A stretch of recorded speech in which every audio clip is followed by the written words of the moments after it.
தொடர்பாக நம்மிடையே பேசுவதற்காக பத்திரிகையாளர் திரு பிரியன் இணைந்திருக்கிறார். அவரிடம் பேசலாம். வணக்கம் திரு பிரியன். வணக்கம்மா. இந்த சட்டமன்ற தேர்தலில் போட்டியிட அண்ணாமலைக்கு வாய்ப்பு இல்லை என்று பாஜக தரப்பிலிருந்து தகவல் வெளியாகி இருக்கிறது. எப்படி பாக்குறீங்க?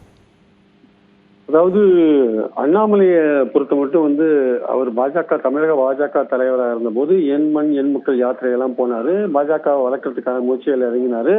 பல தகாலடி பேட்டிகள்லாம் கொடுத்தாரு. ஒரு பரபரப்பா இருந்து ஒரு தமிழ்நாடு பாஜகவை ஒரு பேசுபொருளா மாத்தி வச்சிருந்தாருன்றதுல எந்த விதமான சந்தேகமும் இல்லை. அவர் மேல வேறு பல விமர்சனங்களும் இருக்கிறத நம்ம பாக்குறோம். நம்ம அதனால தேர்தலில் 11% ஓட்டு பாஜக தனியாகவும் 18% கூட்டணியோடும் வாங்கிறத ஒரு பெரிய சாதனையா பாஜகவினர் சொல்லிக் கொண்டிருக்கிறார்கள் என்பது உண்மை.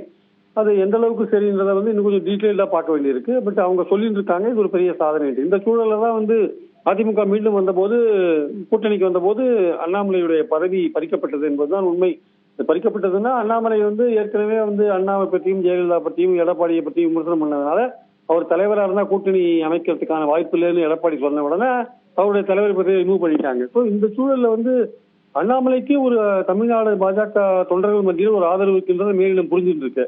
அதனாலதான் அவருக்கு மேலிடத்துல ஒரு பதவிக்கான ஒரு வாய்ப்பை கொடுக்கறதா இருந்தாங்க. ஆனால் தற்சமயத்துக்கு என்னன்னா இவர் முழு ஒத்துழைப்பை தருவாரா மாட்டாரா, அது பாஜக அதிமுக கூட்டணிக்கு தன்னுடைய முழு ஒத்துழைப்பை தருவாரா மாட்டாரா என்கிற ஒரு சந்தேகம் அண்ணாமலை மேல எழுந்திருக்கு, பாஜக தலைமைக்கு எழுந்திருக்கு. ஏன்னா இன்னைக்கு ஒரு முக்கியமான மீட்டிங் இது. ஆக்சுவலா இந்த முக்கியமான மீட்டிங்ல அமித்ஷா தலைமையில நடக்கிற ஒரு மீட்டிங். அப்ப அமித்ஷா எவ்வளவு முக்கியமான தலைவர் பாஜகல அவர் கூட்ட ஒரு மீட்டிங், தமிழ்நாடு சம்பந்தப்பட்ட ஒரு மீட்டிங்ல அண்ணாமலை கலந்துக்காத இங்க இருக்கிற கல்யாணம் இருக்கு அப்படின்னு சொல்றாருன்னா என்ன ஒரு காரணத்துக்கு அவர் போகாம இருந்திருப்பான்றது ரொம்ப சந்தேகத்துக்குரிய ஒரு விஷயமா நான் பாக்கிறேன் ஆக்சுவலா. ஏன்னா அவரை பத்தின பல விஷயங்கள் அவர் இப்ப பேட்டி கொடுக்கறது போன்ற பல விஷயங்கள் இல்ல, அதிமுக பாஜக கூட்டணிக்கு அவர் முழு ஒத்துழைப்பு தருவாரா மாட்டாரா போன்ற பல விஷயங்கள் இருக்கிறதுனால அவரை கொஞ்சம் அவரை வாட்ச் பண்ண வேண்டிய நிலைக்கு மேலிடம் தள்ளப்பட்டிருக்கிறதோ என்ற ஒரு சூழல் இப்ப நிலவரத்தை நம்ம பாக்குறோம் நம்ம.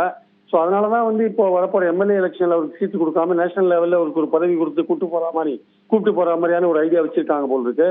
மொத்தத்துல அண்ணாமலையோடைய அந்த நடவடிக்கைகள் மேலிடம் திருப்தி அடையல. ஒரு எடப்பாடியை முதல்வராக்குவோம் திருநெல்வேலி பூத் கமிட்டி மீட்டிங் அப்புறம் பேசியதும் மூப்பனார் நினைவாஞ்சலி கூட்டத்துல எடப்பாடியை முதல்வராக்குவோம் இது பேசியது கூட மேலிடத்தை திருப்திப்படுத்தல அப்படின்றதான் பாக்குறோம். அவருக்கு ஏதோ ஒரு தனி பிளான் வச்சிருக்காரோ அப்படின்ற மாதிரியான ஒரு சிந்தனை மேலிடத்துல ஓடுதோ என்ற எண்ணம் கூட நமக்கு தோன்றதை பாக்குறோம்.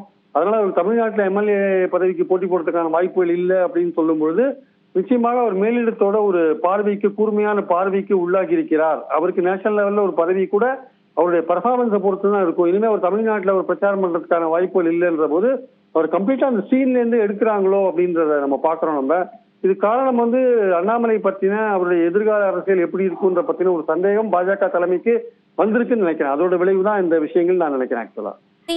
ஒருபுறம் அண்ணாமலையை பாஜக மாநில தலைவரா மாற்றின போது அவருக்கு தேசிய அளவுல பதவி வழங்கப்படும் சொல்லப்பட்டது. ஆனால் அது நடைபெறவில்லை. அதுக்கு பிறகு துணை குடியரசுத் தலைவருக்கு ஒரு தமிழ்நாட்டை சேர்ந்தவரை இவங்க தேர்ந்தெடுக்கிறாங்க. அப்படி இருக்கும் சூழல்ல இதை எல்லாத்தையும் சேர்த்து வைத்து பார்க்கும்போது பாஜகவின் தேர்தல் வியூகம் அதே போல கூட்டணி கணக்குகள் இவற்றோடு அண்ணாமலைக்கு வாய்ப்பு கொடுக்கப்படாததை பொருத்தி பார்க்க வேண்டியிருக்கா? அதாவது துணை ஜனாதிபதி பதவிக்கு ஒரு சிபி ராதாகிருஷ்ணன் கொண்டு பாஜக ப்ரப்போஸ் பண்ணி வச்சிருக்கிறது தமிழர்கள் மத்தியில ஒரு பெருமைக்குரிய ஒரு விஷயம். அதுல சந்தேகம் இல்லை. பட் அது ஓட்டு அரசியல்ல எந்த அளவுக்கு ஈடுபடும்னு அது ஒரு கொஞ்சம் சந்தேகத்துக்குரிய ஒரு விஷயமா தான் நான் பாக்கிறேன். ஆனால் அதே சமயம் அண்ணாமலையோட விஷயம் அப்படி கிடையாது. ஏன்னா அண்ணாமலை ஒரு ஆக்டிவான பாலிட்டிஷியன். ஒரு நயினார் நாகேந்திரன் தலைவரான பிறகு கூட அண்ணாமலை தொடர்ந்து பத்திரிகையாளர்களை சந்திச்சுட்டு வந்தாரு.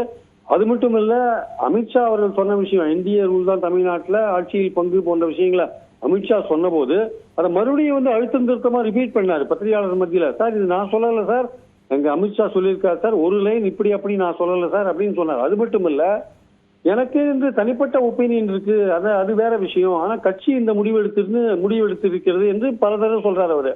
நீங்க தனிப்பட்ட உங்களுக்கு ஒரு கருத்து இருக்குன்னா அதை நீங்க சொல்ல வேண்டிய அவசியம் இல்லை. அப்படி ஒரு கருத்து எல்லாருக்குமே இருக்கதான் செய்யும்.